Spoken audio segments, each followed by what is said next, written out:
오늘 본문은 요한계시록 3장 20절입니다. 요한계시록 3장 20절. 잘 아시는 구절이죠. 요한계시록 3장 20절. 찾으셨으면 제가 받들어 읽겠습니다. 요한계시록 3장 20절. 보라, 내가 문 앞에 서서 두드리노니 누구든지 내 음성을 듣고 문을 열면 내가 그에게 들어가 그와 함께 만찬을 먹고 그는 나와 함께 먹으리라. 아멘. 이 말씀은 잘 아시는 것처럼 우리가 복음 설교하거나 심지어 전도하고 이제 마지막에 이제 예수님을 받아들이세요 할 때 또 저희가 인용하거나 이렇게 하는 구절이죠. 많이 유명한 구절인데요. 그뿐만이 아니라 이 말씀은 그러니까 믿지 않는 사람들에게 사실 하시는 말씀이 아니라 믿는 사람들에게도 하시는 말씀이죠. 오늘 우리가 이 말씀을 좀 간략하게 좀 생각해 보려고 합니다. 먼저 잠깐 기도하겠습니다. 하나님 아버지, 주님의 말씀을 듣는 모든 사람 위에 복을 주시고 또 주님의 말씀에 믿음으로 반응하는 사람 위에 더욱 큰 은혜를 내려주시기 원합니다. 예수님의 이름으로 기도드렸습니다.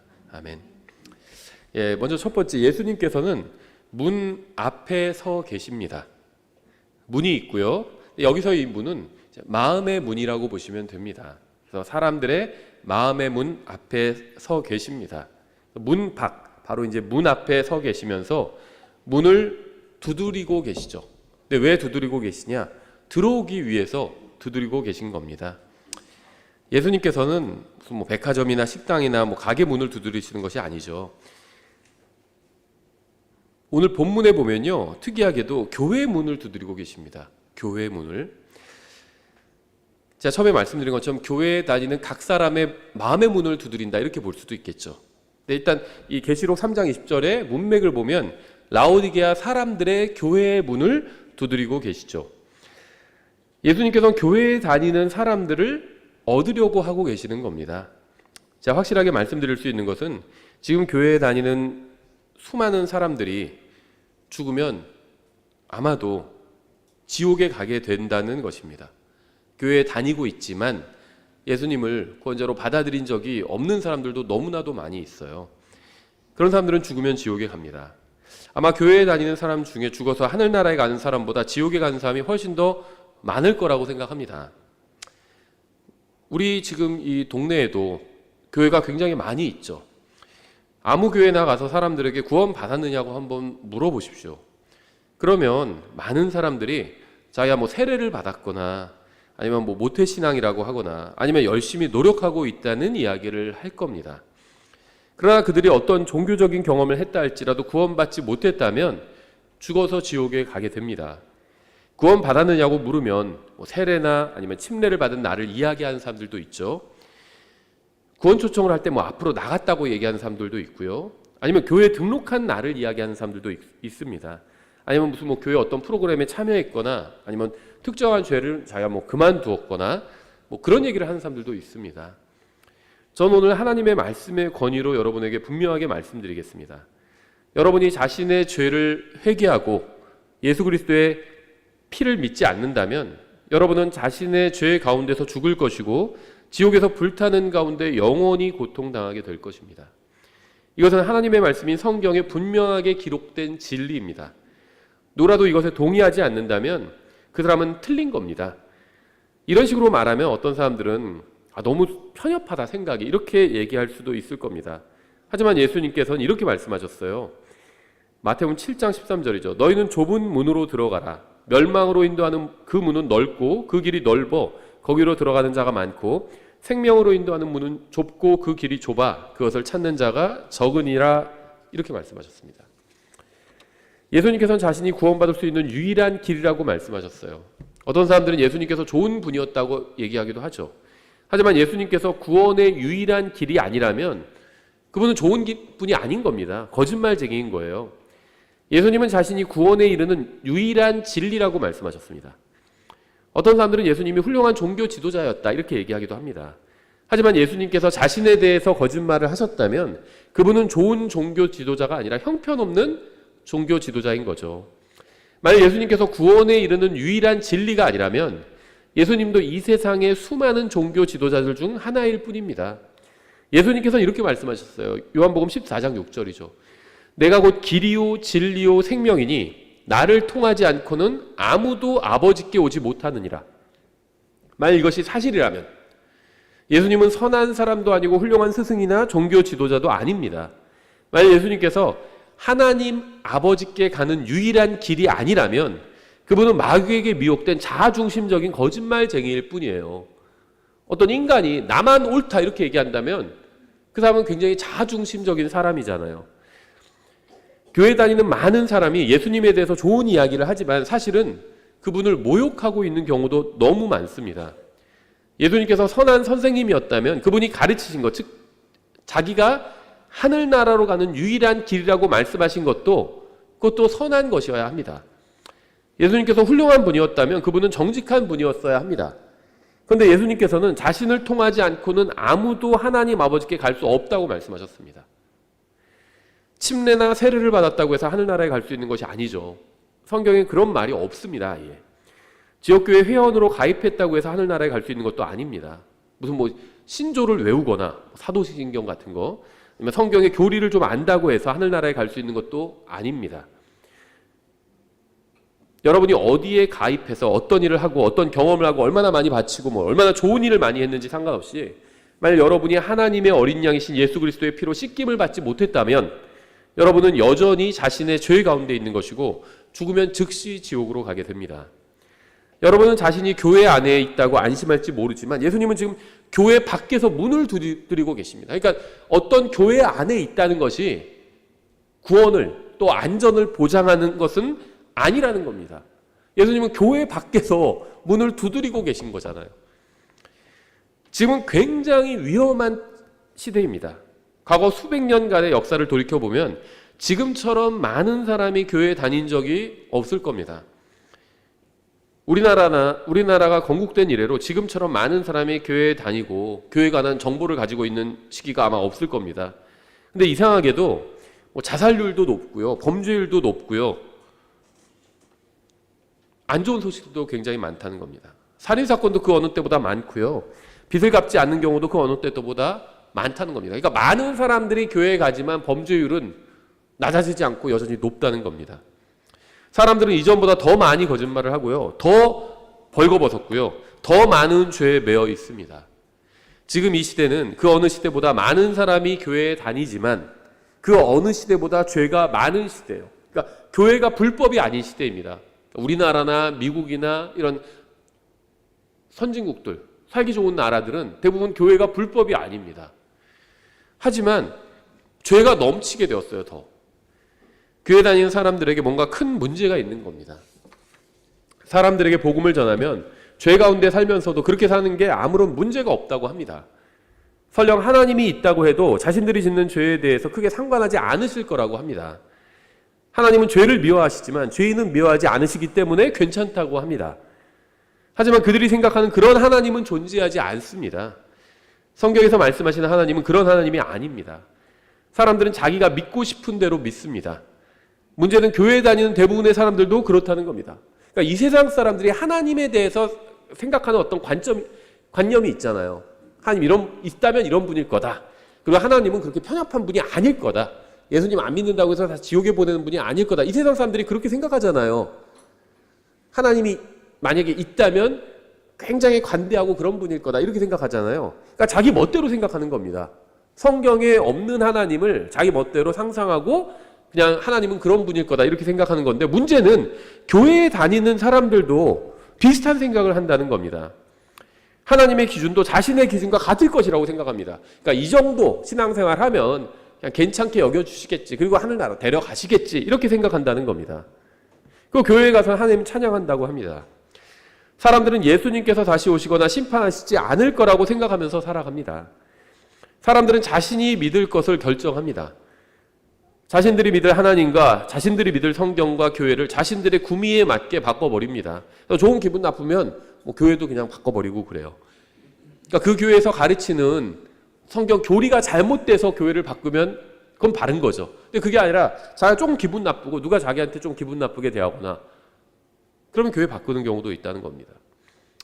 사람들이 그렇게 제멋대로 믿는 동안 참된 구원자가 되시는 예수님께서는 교회 밖에서 문을 두드리시면서 사람들이 문을 열기를 기다리고 계십니다.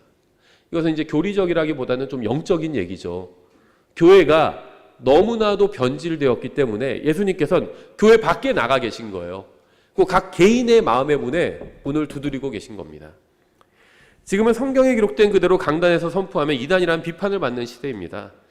우리나라에 있는 다수의 교회들은 구원은 인간의 어떠한 행위와는 상관없이 오직 믿음을 통해 하나님의 은혜로만 받는다고 선포하면 그것은 잘못된 것이라고 주장합니다.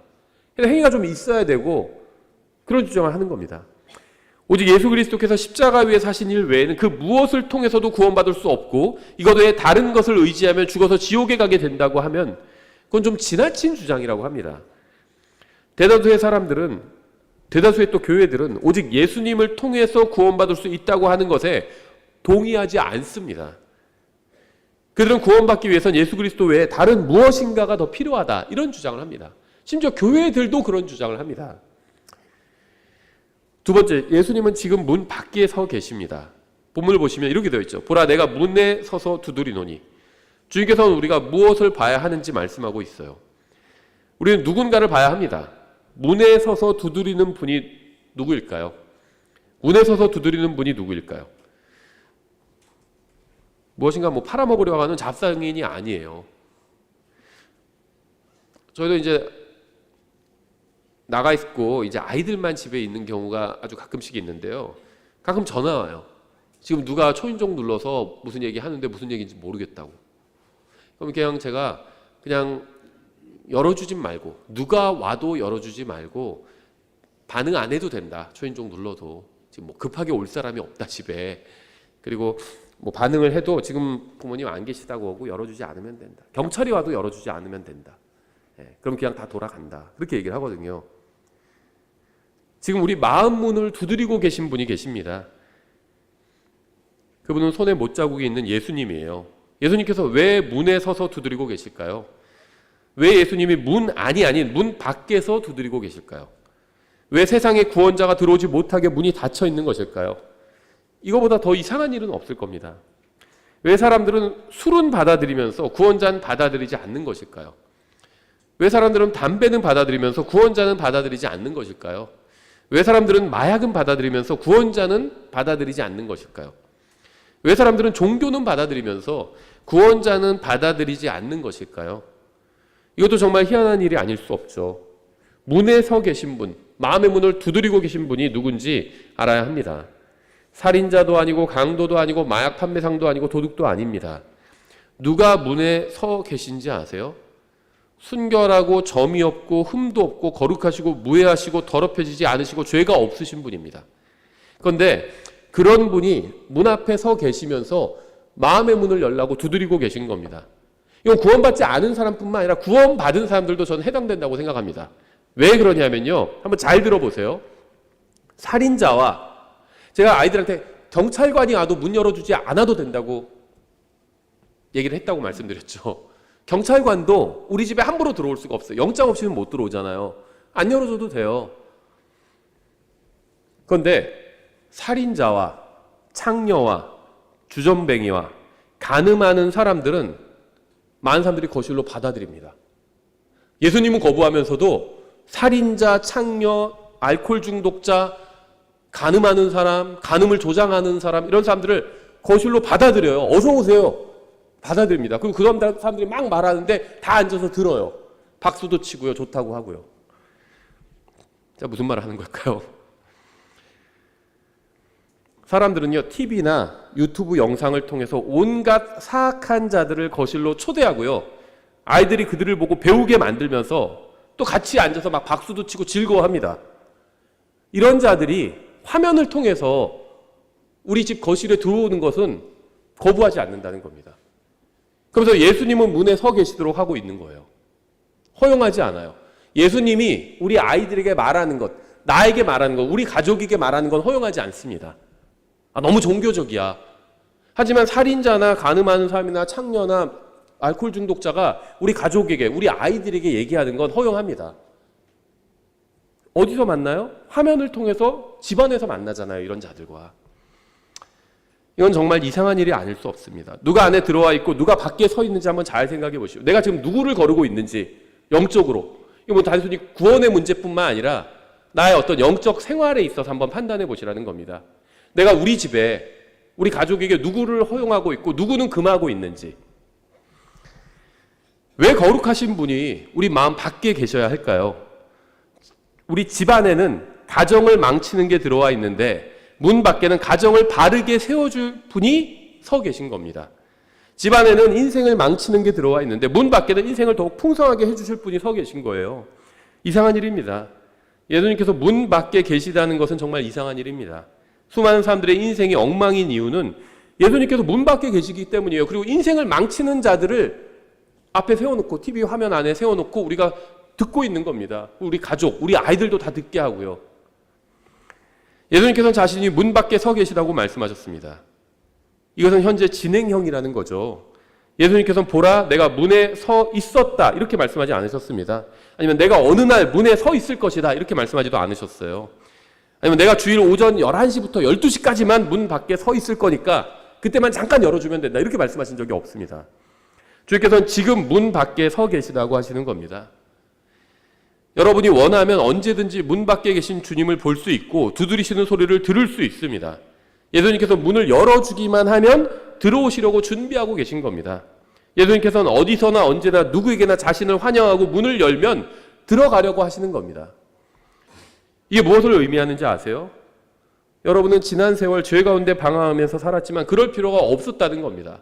언제나 마음의 문을 열어서 예수님을 들어오게 하실 수 있다는 거예요. 어느 순간에도 어떤 결정을 내려야 할 때도요. 예수님 이건 제가 정말 인생의 중요한 결정이니까 잠깐 나가 계세요. 요거 제가 결정 내리고 나서 그때 다시 문 열어드릴게요. 이럴 필요가 없다는 겁니다. 여러분은 이 세상에서 죄에 매여서 종노릇하면서 살았지만 그럴 필요가 없었다는 겁니다.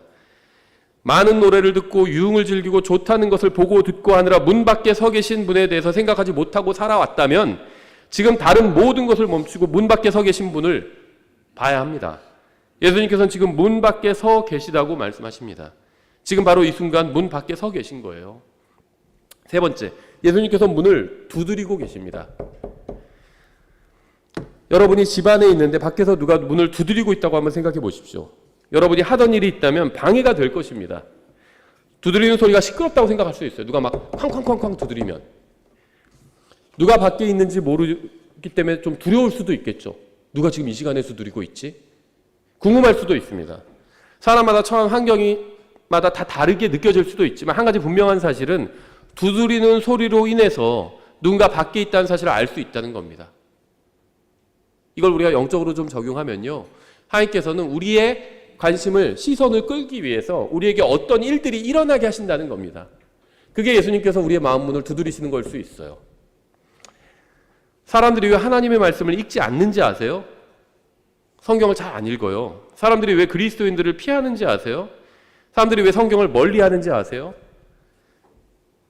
성경을 피면요. 문을 두드리는 소리가 들리기 때문이에요. 부엌에서 요리를 하고 있어도 두드리는 소리가 들리고요. 거실에서 스트레칭을 하고 있어도 두드리는 소리가 들립니다. 침대에 누워서 책을 읽으려고 해도 두드리는 소리가 들려요. 하나님의 말씀이나 그리스도인을 가까이 하게 되면 계속해서 문을 두드리는 소리를 듣게 됩니다. 여러분이 직장에서 동료들에게 복음을 전하는 걸 왜 싫어하는지 아세요? 문을 두드리는 소리가 들리기 때문이에요.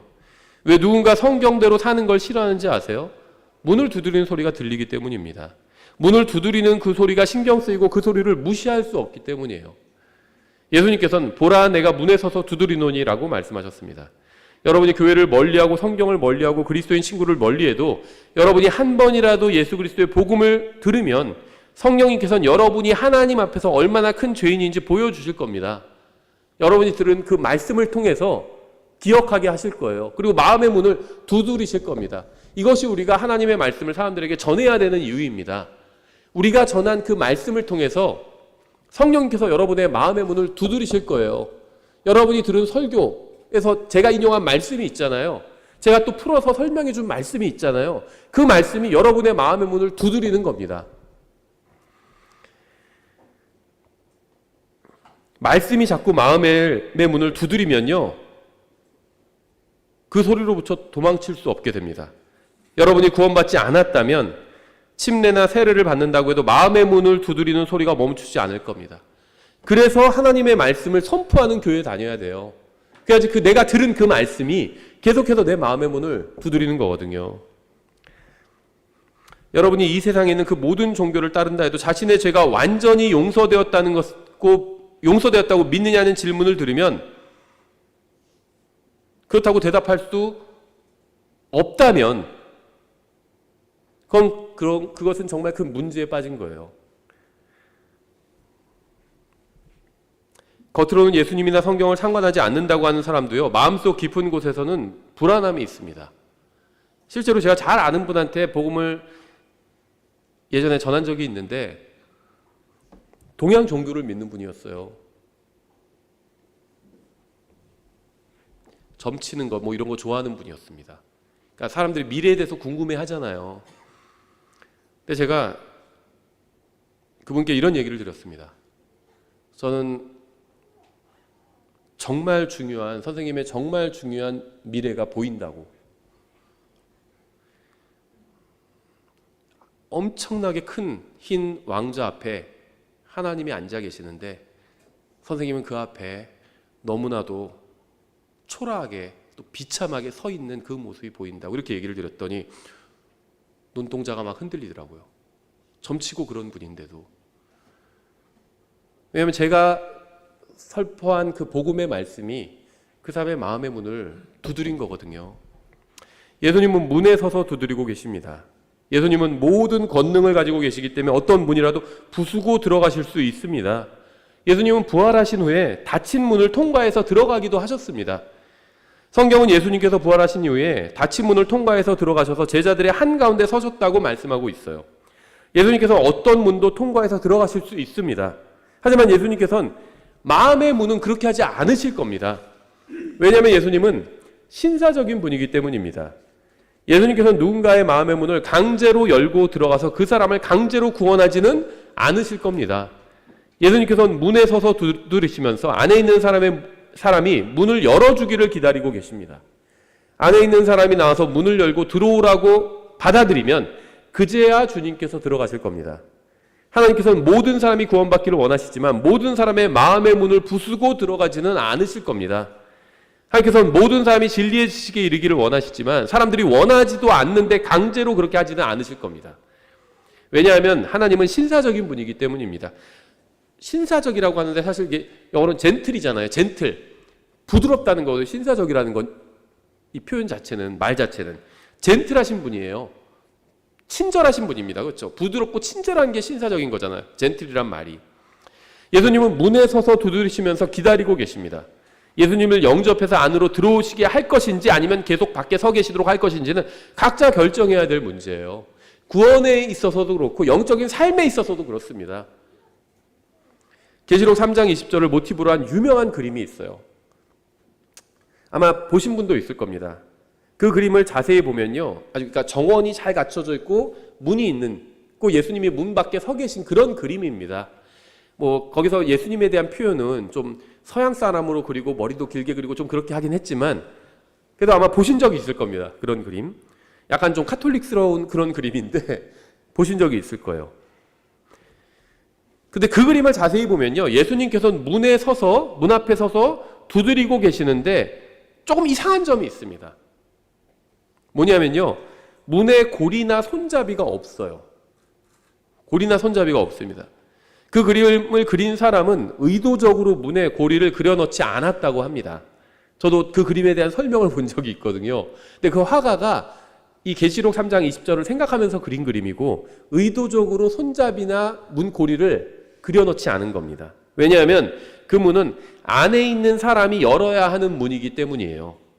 화가는 그 부분에 있어서 그림을 제대로 그린 겁니다. 예수님께서는 보라, 내가 문 앞에 서서 두드리노니 누구든지 내 음성을 듣고 문을 열면 내가 그에게 들어가 그와 함께 만찬을 먹고 그는 나와 함께 먹으리라, 이렇게 말씀하셨어요. 이건 사실 구원뿐만 아니라 교제에 관한 말씀이기도 합니다.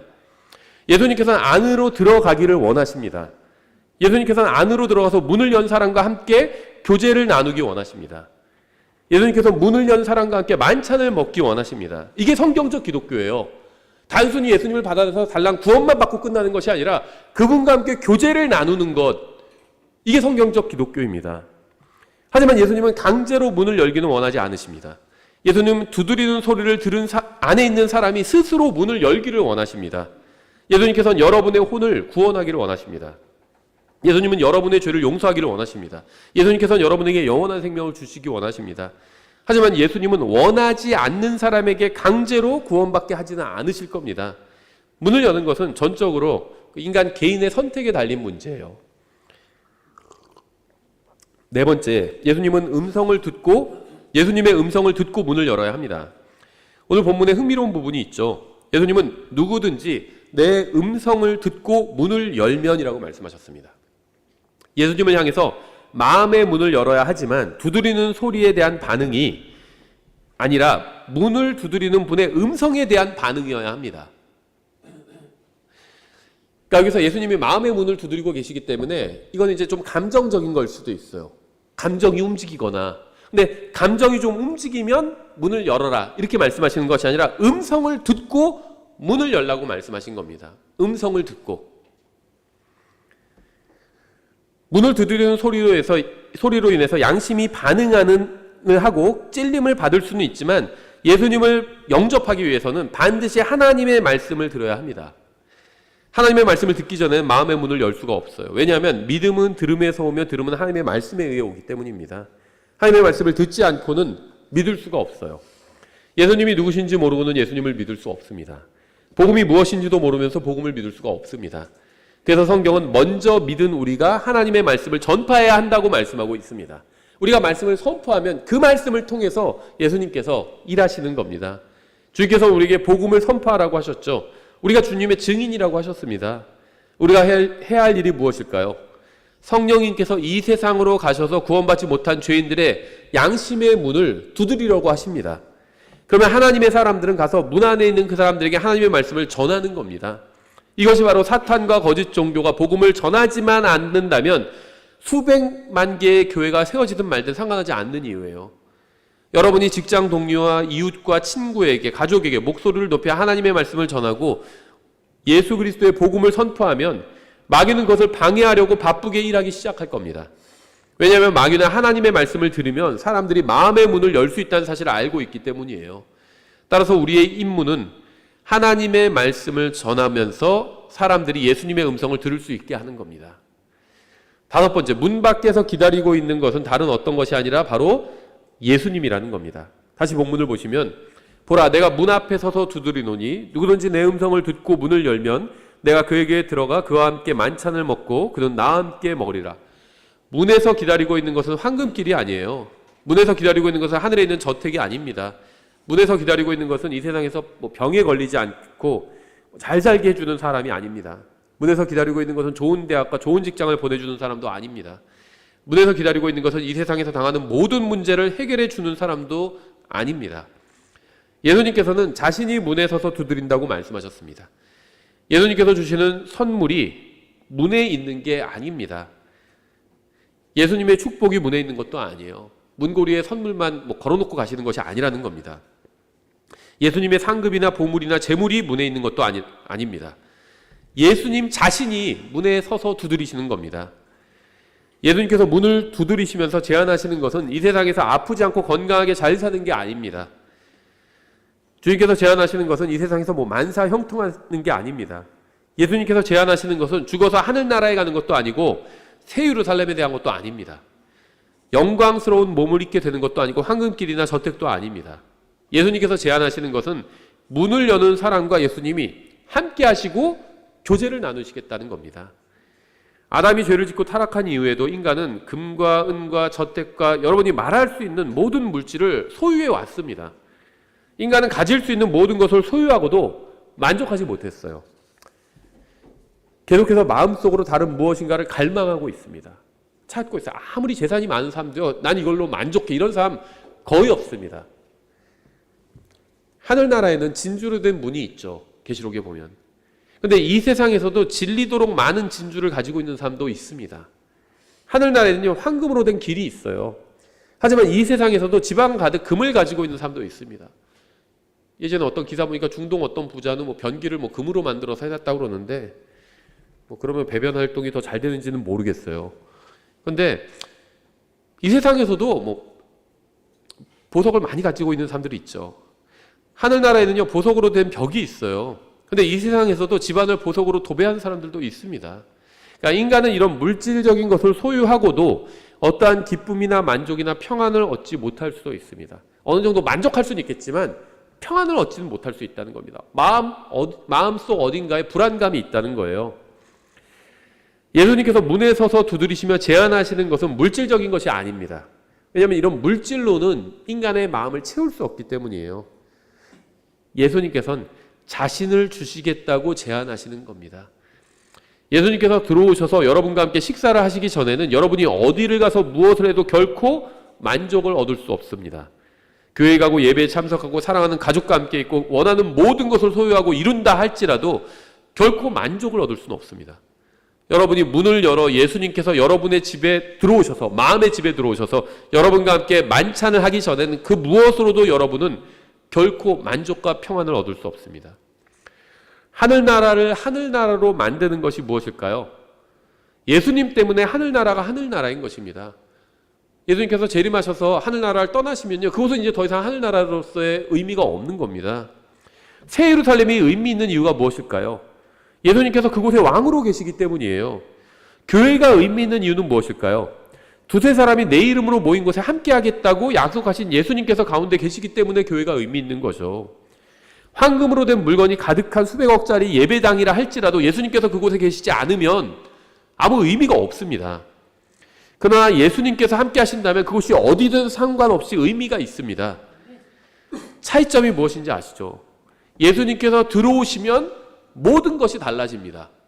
예수님께서 우리와 함께 계시면 우리 교회가 뭐 크든 작든 상관없이 그게 의미 있는 거죠.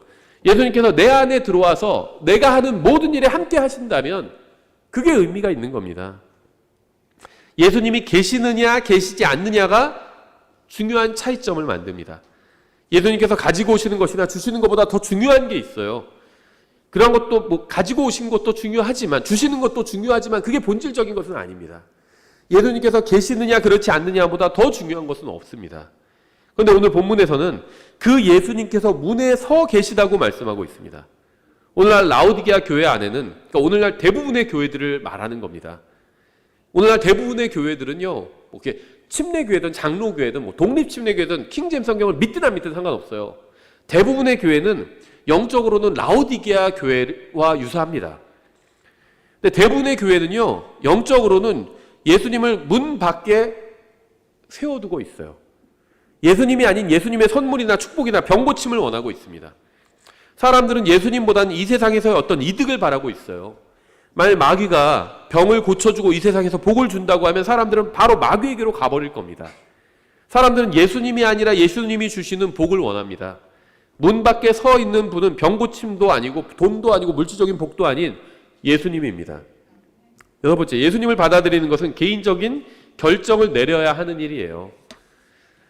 예수님께서 누구든지 내 음성을 듣고 문을 열면 내가 그에게로 들어와 그와 함께 만찬을 먹고 그는 나와 함께 먹으리라고 말씀하셨습니다.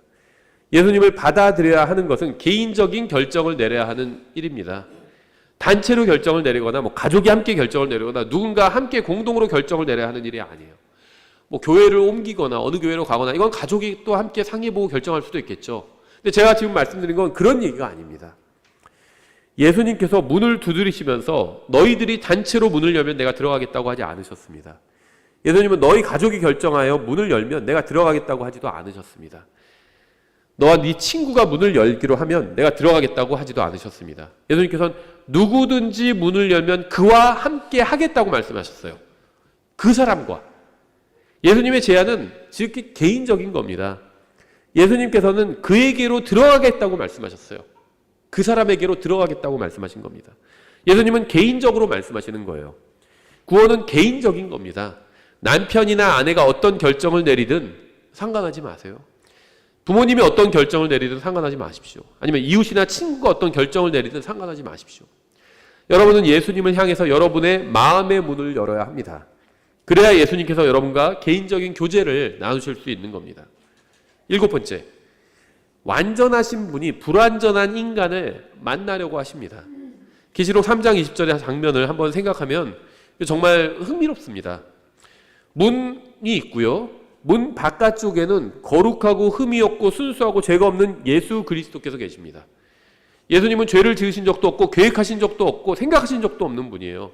근데 문 안쪽에는 마음이 극도로 사악하고 비참하고 더러운 생각으로 가득하고 악한 욕망으로 가득하고 육신의 정욕으로 가득 찬 인간이 있어요.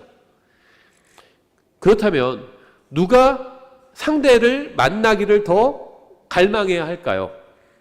이 세상에서 가장 위대하신 분과 아무것도 아닌 사람 중에 누가 더 만나보기를 원해야 할까요? 예수님은 하나님이죠. 이 세상에서 가장 중요하신 분입니다. 모든 것을 창조하신 분이고 심판하신 분이고 또 모든 것을 유지시켜 주시는 분이에요. 하나님이 없다면, 하나님이 갑자기 돌아가신다면 이 세상은 그 자체로 망하게 됩니다. 그렇죠? 이 세상에 하나님보다 더 중요한 분은 없어요. 근데 반대로 우리 개인은 어떻죠? 나한테 내가 제일 중요한 사람이지만 내가 없어도요, 이 세상 아무 지장 없습니다. 어떻게 알 수 있느냐? 누가 죽었는데 이 세상 지장 없잖아요. 누가 죽어도. 우리같이 그냥 작은 사람들, 평범한 사람이 아니라 무슨 뭐 국가를 운영하고 위대한 일을 하고 그런 사람이 죽어도요, 별 상관이 없어요. 이 세상 잘 돌아갑니다. 문을 사이에 두고 이 세상에서 가장 중요하신 분, 모든 것을 창조하신 분, 모든 것의 근원이 되신 분이 있고 정말 하찮고 아무것도 아닌 사람이 있어요. 근데 누가 더 상대방을 만나보기를 갈망해야 할까요? 아마 아무것도 아닌 사람이 위대하신 분을 만나기를 갈망하는 게 자연스러울 일거리입니다. 그렇죠? 근데 이상한 일이 벌어졌어요. 거룩하고 깨끗하신 분이 더러운 자와 함께 하기를 원하신다는 겁니다. 무지하신 분이 죄 많은 사람과 함께 하기를 원하신다는 거예요. 이것은 이 세상 종교와 정반대입니다. 이 세상의 모든 종교는 인간이 구원받기 위해서는 해야 할 것이 많다고 합니다. 무엇인가 해야지만 구원받을 수 있고 하나님이 받아줄 거라고 합니다. 선한 사람이 되어야지만 하나님이 문을 열고 받아줄 거라고 얘기하죠. 모든 종교는 근본적으로는 같은 것을 가르칩니다. 모든 종교는 인간이 하늘나라에 가기에 충분하게 선한 사람이 되어야지만 하나님께서 천국 문을 열어주실 것이라고 가르칩니다. 하지만 성경적 기독교는 정반대입니다. 성경적 기독교는 인간이 스스로 의롭게 될 수 없기 때문에 문을 열면 예수님께서 들어가셔서 의롭게 만들어주신다는 거예요. 마음의 문을 열면 예수님께서 들어오셔서 나를 의로운 사람으로 만들어주신다는 겁니다. 엉망이 된 인생을 정리해 주신다는 거예요. 인생을 다 정리하고 대단한 일을 하고 나서 하나님께 가서 하나님 이제 문 열어주십시오. 제가 이 정도면 아주 선한 사람이 되었습니다. 이게 이 세상 종교가 가르치는 거죠. 근데 성경은 반대예요. 엉망진창인 그 상태라도 마음의 문을 열면 예수님께서 들어오셔서 구원해 주시고 의를 주시고 하나님 앞에서 바른 사람으로 만들어 주신다는 겁니다. 근데 그렇게 되기 위해서 내가 문을 열어야 된다는 거예요. 부수고 들어오지는 않으신다는 겁니다.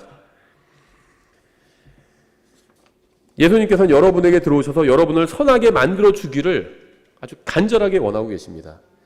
어떤 사람은 자신이 구원받기 위해서 노력하고 있다고 합니다. 대체 무슨 노력을 한다는 걸까요? 세를 받고 성례를 받고 무슨 염주를 돌리고 마리아에게 기도하고 뭐 주일 성소를 하고 11조를 바친다고 해서 하나님께서 그 사람을 받아주신다는 말은 성경에 없습니다.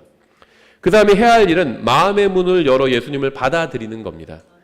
구원받았냐고 물으면 자신은 교회 다니고 뭐 영접 기도를 했고 지역교회 회원이고 성가대를 하고 뭐 11조를 든다고 하는 사람도 있어요. 하지만 그런 것은 구원과는 상관이 없습니다. 하나님께서는 예수님을 받아들이는 사람에게만 하나님의 아들이 되는 권능을 주시겠다고 하셨습니다. 마음의 문을 열어서 예수님을 자기 안으로 모셔드려야지만 구원받을 수 있는 겁니다. 이 세상의 모든 종교는 구원받기 위해서 무엇인가를 해야 한다고 가르칩니다. 그래서 하나님을 감동시켜야 한다고 합니다. 그래야 하나님께서 문을 열어서 그 사람을 하늘나라로 받아주신다고 생각합니다. 그래서 막 그런 그림이 있잖아요. 천국문 앞에서 무슨 뭐 베드로가 문 지키고 있으면 사람이 막 문 열어주세요 막 그런 거 있잖아요. 그림. 하지만 그들이 간과하고 있는 사실이 있습니다. 하나님 편에는 문고리가 없습니다. 사람 편에만 문고리가 있어요. 사람이 스스로 문을 열어 하나님이신 예수 그리스도를 받아들여야지만 그들도 하나님께 받아들여질 수 있는 겁니다. 여러분의 마음의 문은 다른 누군가가 열 수 없습니다. 나만 열 수 있는 문이에요. 여러분이 안에서 열어야만 합니다. 완전하신 하나님께서 자신의 완전함을 가지고 불완전한 인간에게 들여오려고 하시는 겁니다. 이건 정말 놀라운 거예요. 완벽하신 분이 불완전한 인간 안으로 들어오려고 하시는 겁니다. 이것이 바로 성경적 기독교와 이 세상에 있는 모든 종교를 다르게 만드는 차이점이죠. 구원받기 위해서는 인간이 하나님을 위해서 무엇인가를 하면 하나님께서 구원해 주시는 것이 아니라 인간이 문을 열고 하나님을 초대하면 하나님께서 인간을 위해서 무엇인가 해 주시는 겁니다. 인간이 자신이 한 일로 하나님을 감동시키는 것이 아니라 하나님께서 하신 일로 인해서 인간이 하나님과 함께 감동하는 거예요. 하나님께서 감동하시는 건 하나밖에 없습니다. 예수님의 십자가 대속입니다. 왜 하나님께서 그것을 보고 감동하시는지 아세요? 자기의 사랑하는 아들이 십자가에서 죽었잖아요. 그것처럼 하나님의 마음을 움직이는 게 없거든요. 그것 외에는 하나님의 마음을 움직일 수 있는 게 없어요. 따라서 인간이 마음의 문을 열고 하나님께서 들어오셔서 일하시도록 해야 합니다. 자신이 구원받지 못하고 길을 잃어버린 사람이라는 사실을 인정하기 전에는 절대 구원받을 수 없습니다. 자신이 영적으로 눈이 멀었다는 사실을 인정하기 전에는 절대 진리의 눈을 뜰 수가 없습니다. 여러분은 자신이 깨끗하지 못하고 악한 사람이고 하나님을 대적하여 죄를 지었다는 사실을 인정한다면 지금 성령님께서 여러분의 마음의 문을 두드리고 계신 겁니다. 정말 맞아. 오늘 설교를 들어보니까 성경 얘기를 들어보니까 내가 정말 하나님 앞에서 비참한 죄인이구나.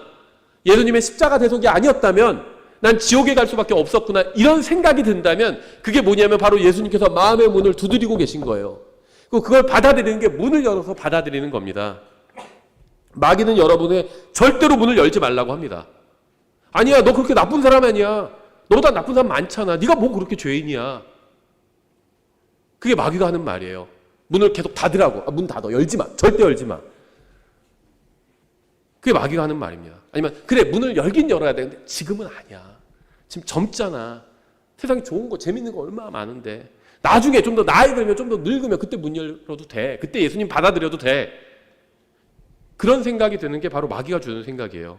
문을 열면 여러분의 인생은 망가질 것이라고 속이고 있는 겁니다. 여기 계신 구원받은 분들 중에는 예수님을 믿기 전에 갈등을 했던 분도 있을 겁니다. 자신이 죄인이기 때문에 하나님을 만날 수 없다고 생각하는 사람들도 있었을 겁니다. 아담도 그랬습니다. 아담은 죄를 짓고 나서 하나님께서 부르시는데도 숨었습니다. 자기가 하나님 앞에 합당하지 않다고 생각했어요. 그래서 숨은 겁니다. 하나님께서 원하시던 것은 아담의 죄를 덮어주고 교제를 회복하는 것이었습니다. 예수님께서는 여러분의 마음의 문을 두드리고 계십니다. 여러분 안에 들어와서 구원해주고 용서해주고 교제를 나누기를 원하십니다. 그런데 마귀는 문을 열지 말고 숨으라고 합니다. 예수님은 여러분과 교제를 나누고 함께 식사를 하고 싶어 하시는데 마귀는 문을 열지 말고 숨으라고 합니다. 예수님은 여러분이 스스로 죄값을 치르게 하기 위해서 문을 두드리고 계신 게 아닙니다. 여러분의 죄값은 예수님께서 십자가에서 대신 다 치러주셨습니다. 예수님은 여러분을 지옥에 보내시려고 문을 두드리시는 게 아닙니다. 예수님은 여러분을 위해서 이미 지옥에 다녀오셨습니다. 예수님께서는 여러분의 본질적인 문제를 영원히 해결하기 위해서 문을 두드리고 계신 겁니다. 여러분과 하나님 사이에는 여러분의 마음의 문이 있습니다. 구원받기 위해서는 그 문을 열기만 하면 됩니다. 또 구원받은 이후에도 다시 문을 닫아버린 사람들이 있어요. 예수님과 교제를 나누기 위해서는 다시 그 문을 열어야 합니다. 하나님의 말씀에 의하면 예수님께서는 사람이 구원받을 수 있는 유일한 길입니다. 예수님은 누구든 자원해서 마음의 문을 여는 사람에게만 들어가십니다. 모든 시대의 모든 사람은 자신이 알지 못하는 순간에 죽습니다. 여러분 중 그 누구도 오늘 밤에 살아있을 거라는 보장을 가지고 있는 사람은 없어요. 살아있으면 감사한 겁니다. 예수님은 성경을 통해서 말씀하셨습니다. 예수님은 여러분의 마음의 문을 두드리시면서 부르고 계십니다. 또 이 세상에서와 영원에서 여러분과 교제를 나누기를 원하십니다. 그렇게 하기 위해서 먼저 여러분이 마음의 문을 열어야 합니다. 먼저 예수님을 받아들여야 합니다. 내일을 보장할 수 있는 사람은 아무도 없습니다. 일주일 뒤에 어떤 일이 일어날지 아는 사람도 아무도 없습니다. 늙어서나 죽기 전에 문을 열겠다고 하는 것은 굉장히 어리석습니다. 그때 어떻게 될지 아는 사람은 아무도 없기 때문이에요. 여러분이 예수님을 믿고 구원받지 않았다면 여러분에게는 영원한 생명이 없는 겁니다. 그러니까 교회는 오래 다녔지만 성경도 많이 들어서 어느 정도 알지만 단 한 번도 내가 하나님 앞에 죄인이라는 사실을 인정한 적이 없고 예수님의 십자가 대속을 받아들인 적이 없다면 구원받지 않은 겁니다. 지금 영원한 생명을 받을 수 있는데 그것을 뒤로 미루는 것은 굉장히 어리석은 일입니다. 만약 아직 예수님을 마음으로 받아들이지 못해서 구원받지 못한 분이 있다면 지금 즉시 마음의 문을 열고 예수님을 받아들이십시오.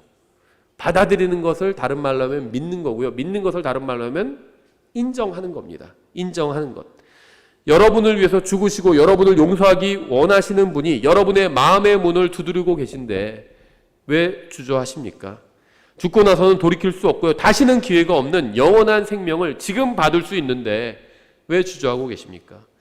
여러분에게 영원한 생명과 참된 만족과 기쁨을 주실 수 있는 분이 문 앞에 계시는데 왜 문을 열지 않고 계십니까? 아직까지 문을 열지 않으신 분은 즉시 마음의 문을 여시기 바랍니다. 지금도 열 수 있어요. 지금도. 인정하면 됩니다. 맞아, 나 하나님 앞에서 죄인이고 예수님께서 십자가 위에서 내 모든 죄 값을 다 갚아주셨어. 이렇게 인정하는 것이 마음의 문을 여는 겁니다. 문 앞에 백만장자가 서 있다면 문을 열 겁니다. 여러분의 모든 질병을 고쳐줄 수 있는 사람이 문 앞에 서 있다면 아마 문을 열 겁니다. 여러분과 여러분의 가족이 영원히 행복하게 살 수 있게 해줄 수 있는 사람이 문 앞에 서 있다면 문을 열 겁니다. 여러분의 죄를 용서하고 영원한 생명을 줄 수 있는 분이 여러분의 마음의 문을 두드리고 있습니다. 마귀는 지금은 문을 열 필요가 없다고 여러분을 설득하고 있어요. 하지만 지금 바로 문을 여시기 바랍니다. 하나님께서 여러분을 도와주셔서 여러분의 마음의 문 앞에 계신 분이 누구인지 알게 되기를 바랍니다. 이 설교를 듣는 모든 남자와 여자와 아이들이 문을 열고 예수님을 받아들이기를 바랍니다. 그리고 구원받은 이후에 다시 문을 닫아버린 분이 있다면 구원을 잃어버리지는 않지만 예수님과의 교제는 잃어버렸을 겁니다. 그러면 다시 마음의 문을 열고 예수님과 교제를 나누게 되시기를 바랍니다. 기도하겠습니다.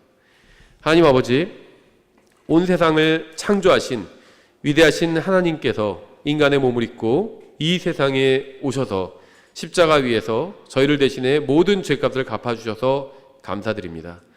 오늘 말씀을 들은 사람 가운데 아직 구원받지 못한 사람이 있다면 마음의 문을 열고 참된 구원자이신 예수님을 받아들여 구원받을 수 있게 해주시기 원합니다. 이미 구원받은 모든 사람은 불쌍한 혼들을 위해 복음을 담대하게 선포할 수 있게 도와주시기 원합니다. 예수님의 이름으로 기도드렸습니다. 아멘.